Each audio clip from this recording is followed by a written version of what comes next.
What's going on, guys? It's Groove, back with another one from Beyond Order, 12 More Rules of Life by Jordan Peterson. And in today's video, we're going to be going over Rule 3, do not hide unwanted things in the fog. So he starts out by saying that anything that happens in our life, that happens every day, is important. And so if something is bothersome, it needs to be attended to. Do not pretend to be happy with something when you're not. And if a reasonable solution can be found, it is worth fighting for.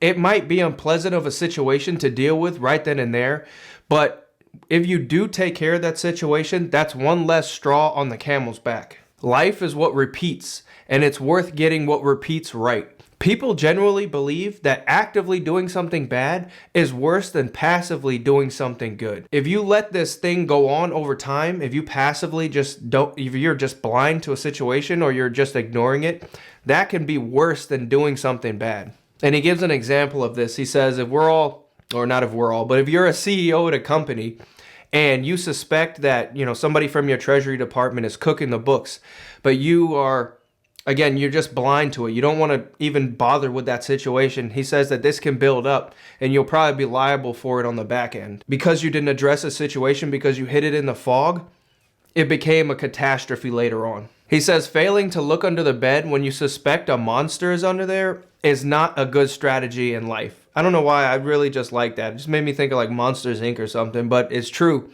If you think there's a monster under your bed in any situation in life, he says to just ignore it is not a good problem, or is not a good, solution or a strategy to have in life. So what is this fog that he speaks of? And to him, this fog is your refusal to notice, your refusal to communicate, your refusal to attend to.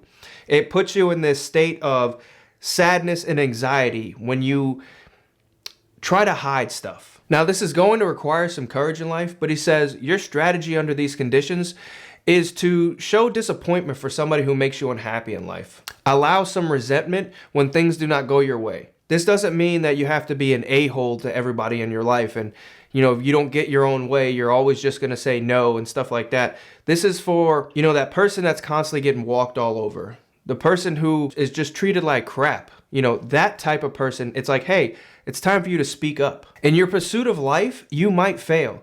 But if you make it unclear what you want in life, you will certainly fail. So instead of constantly hiding in the fog, admit your feelings. Another good example of this that he gives is when it comes to relationships. If you are suspecting something from your significant other, say like, hey, I'm feeling lonely and hurt. He says it's best to, again, come out of the fog, disperse the fog, and be like, hey, I'm feeling lonely, I'm feeling hurt. Are these feelings genuine or am I just tripping? So again, don't hide these in the fog because these straws can just build up and break the camel's back. And it's best to just disperse the fog. Get your feelings out there, ask questions.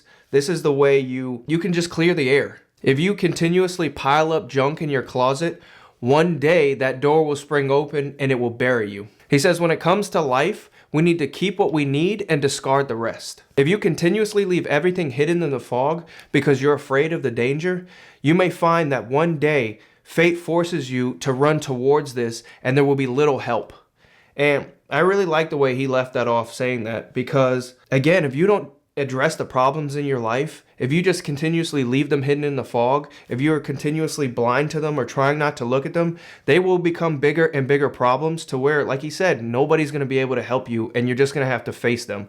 So it's just best to disperse that fog and deal with the problems in your life before they spiral out of control. And with that, that's the end of this one. Go ahead and hit a like and subscribe, and I'll catch you guys in that next one. Peace.